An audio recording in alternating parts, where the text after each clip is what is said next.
Sallallahu ala Muhammad, sallallahu alaihi wasallam, sallallahu ala Muhammad, sallallahu alaihi wasallam. Sallu ala al-hadi tanju min harri ladha wa yazulul ham. Bismillahirrahmanirrahim. Assalamualaikum warahmatullahi wabarakatuh. Alhamdulillahi rabbil alamin. Nahmaduhu wa nasta'inu wa nastaghfiruh wa natubu ilayhi wa na'udzu billahi min shururi anfusina wa min sayyiati a'malina. Man yahdihillahu fala mudilla lahu wa man yudlil fala hadiya lahu. Asyhadu an la ilaha illallah wa asyhadu anna Muhammadan abduhu wa rasuluh. Allahumma shalli wa sallim wa barik ala sayyidina Muhammad wa ala alihi wa ashabihi ajma'in, amma ba'd. Peserta didik yang dimuliakan oleh Allah Subhanahu wa taala di mana saja berada. Segala puji bagi Allah, salawat dan salam semoga tersampaikan kepada Rasulullah sallallahu alaihi wasallam. Pada kesempatan yang mulia ini kita akan mempresentasikan tentang persaudaraan atau ukhuwah. Kompetensi dasar yang harus dimiliki peserta didik yang pertama, menunjukkan perilaku persaudaraan atau ukhuwah sebagai implementasi dari pemahaman Quran Surah Al-Hujurat ayat 10. Yang kedua, menganalisis isi kandungan Quran Surah Al-Hujurat ayat 10 serta hadis tentang persaudaraan. Yang ketiga, memahami manfaat dan hikmah persaudaraan. Yang kelima, membaca Quran Surah Al-Hujurat ayat 10 sesuai dengan kaidah tajwid dan makharijul huruf. Dan yang keenam, mendemonstrasikan hafalan Quran Surah Al-Hujurat ayat 10. Indikator pencapaian kompetensi yang pertama, menjelaskan asbabun nuzul. Yang kedua, menyebutkan terjemah kata. Yang ketiga, menganalisis isi kandungan Quran Surah Al-Hujurat ayat 10 serta hadis tentang persaudaraan atau ukhuwah. Memiliki sikap tanggung jawab, peduli, responsif, dan santun. Yang selanjutnya, membaca Quran Surah Al-Hujurat ayat 10. Dan yang terakhir, mendemonstrasikan hafalan Quran Surah Al-Hujurat ayat 10 dengan lancar. Kajian Quran Surah Al-Hujurat ayat 10 yang terkait dengan ukhuwah atau persaudaraan. Ada bacaan, kajian ilmu tajwid, asbabun nuzul, terjemah, isi dan kandungan ayat, sikap dan perilaku yang mencerminkan ayat. Kajian hadis yang terkait dengan ukhuwah atau persaudaraan. Ada bacaan, terjemah, isi dan kandungan hadis, serta sikap dan perilaku yang mencerminkan hadis. Perhatikan baik-baik. A'udzu billahi minasy syaithanir rajim. Bismillahirrahmanirrahim. Innamal mu'minuna ikhwatun fa aslihu baina akhawaykum wattaqullaha la'allakum turhamun. Sadaqallahul azim. Sesungguhnya orang-orang mukmin itu bersaudara, karena itu damaikanlah antara kedua saudaramu yang berselisih dan bertakwalah kepada Allah agar kamu mendapat rahmat. Asbabun nuzul. Ayat ini terkait dengan ayat sebelumnya, yaitu ayat 9. Jadi tidak ada asbabun nuzul khusus dari ayat 10 ini. Jika dikaitkan dengan ayat 9, ada beberapa versi atau riwayat yang dapat dijelaskan. Satu riwayat berkaitan dengan pertengkaran yang menyebabkan perkelahian antara suku Aus dan Khazraj. Riwayat lain akibat percekcokan suami istri yang melibatkan kaum atau suku masing-masing, kemudian didamaikan oleh Rasulullah Sallallahu Alaihi Wasallam. Jadi ayat 10 ini menjadi kelanjutan dari ayat 9 tentang perlunya berdamai dan pentingnya menjaga persaudaraan antar sesama muslim. Isi dan kandungan ayat. Pertama, ayat ini merupakan rangkaian ayat akhlak yang harus menjadi landasan dalam menata keluarga dan masyarakat. Yang kedua, sesungguhnya tidak lain dan tidak bukan antara sesama orang beriman itu bersaudara. Ketiga, penggunaan kata innama memberi isyarat jelas bahwa sebenarnya semua pihak telah mengetahui secara pasti bahwa antar sesama muslim itu bersaudara. Yang keempat, ukhuwah Islamiyah ini harus dijalin secara kokoh dan kuat sehingga pihak lain akan segan atau gentar menghadapi umat Islam.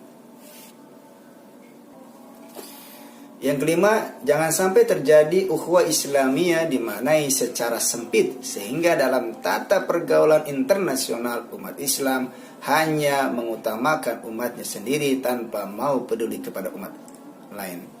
Yang keenam, ukhuwah Islamiyah bersanding erat dengan ukhuwah watoniyah, yakni persaudaraan sesama bangsa atau negara, dan ukhuwah basyariyah, yaitu persaudaraan yang dijalin karena sama-sama sebagai makhluk Allah. Melalui tiga tali persaudaraan ini, umat Islam mampu menebarkan kedamaian untuk semua. Ketujuh, penggunaan kata ukhuwah biasanya dipergunakan untuk persaudaraan bukan sekandung, bukan ikhwan, memberi isyarat jelas bahwa persaudaraan yang terjalin antar sesama muslim bermakna ganda. Pertama, didasari iman atau akidah, dan kedua yaitu persaudaraan seketurunan. Sikap dan perilaku yang mencerminkan ayat bersama-sama menjaga tali persaudaraan sebaiknya tidak menggoyahkan atau membuat persoalan baru sesudah jalinan persaudaraan semakin erat, agar rahmat Allah Subhanahu wa taala selalu melimpahi kita semua. Memahami Islam secara utuh tentang bagian ajaran Islam yang masuk, menjauhi sikap fanatisme sempit hanya karena masalah sepele dan kecil. Akhirnya persoalan menjadi besar dan meluas. Perlunya kesadaran setiap umat bahwa sikap dan perilaku buruk yang dilakukan sebagian umat atau oknum menjadi citra atau iklan buruk terhadap martabat dan kemuliaan Islam. Saat yang tepat di masa sekarang ini, umat Islam menunjukkan bahwa Islam itu indah, damai, dan kompatibel. Cepat tanggap dalam mengatasi perselisihan yang masih kecil agar tidak meluas dalam skala yang masif. Terus menumbuhkan persaudaraan yang sejati antara internal umat Islam, antara umat Islam dengan komunitas agama lain, dan antar sesama makhluk ciptaan Allah Subhanahu wa taala. Bacaan hadis pertama, an Jabir radhiyallahu anhu qala sami'tu an-nabiy sallallahu alaihi wasallam yaqul la yadkhulul jannah qati, rawahul Bukhari. Isi dan kandungan hadis keharusan untuk menjalin hubungan atau silaturahim baik dalam lingkup yang kecil, pertemanan, kekeluargaan, maupun yang lebih besar, tatanan kemasyarakatan, negara, bahkan antar warga dunia. Manfaat ukhuwah Islamiyah tersimpul dari penjelasan tersebut bahwa ukhuwah Islamiyah menuntun seseorang melakukan 4 hal. Yang pertama, saling mengenal atau ta'aruf. Yang kedua, tafahum, menyebabkan seseorang tidak ingin selalu dipahami, melainkan berusaha memahami orang lain. Yang selanjutnya, ta'awun, yaitu saling tolong-menolong. Dan yang selanjutnya, jika ketiganya telah bisa dilaksanakan, maka akan tumbuh sikap takaful atau sikap saling menanggung dan perasaan senasib. Berikut materi evaluasi, silakan diperhatikan baik-baik dan pilihlah jawaban yang tepat.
Baiklah peserta didik yang dimuliakan oleh Allah Subhanahu wa taala, demikianlah presentasi pada kesempatan yang mulia ini. Semoga kita benar-benar bisa mengimplementasikan dalam kehidupan sehari-hari, menjadi pribadi yang senantiasa bersaudara, berukhuwah dengan siapapun dan kapanpun. Terima kasih, mudah-mudahan kita semua diberikan kesehatan. Amin ya rabbal alamin. Wallahu a'lam bishawab. Wassalamualaikum warahmatullahi wabarakatuh.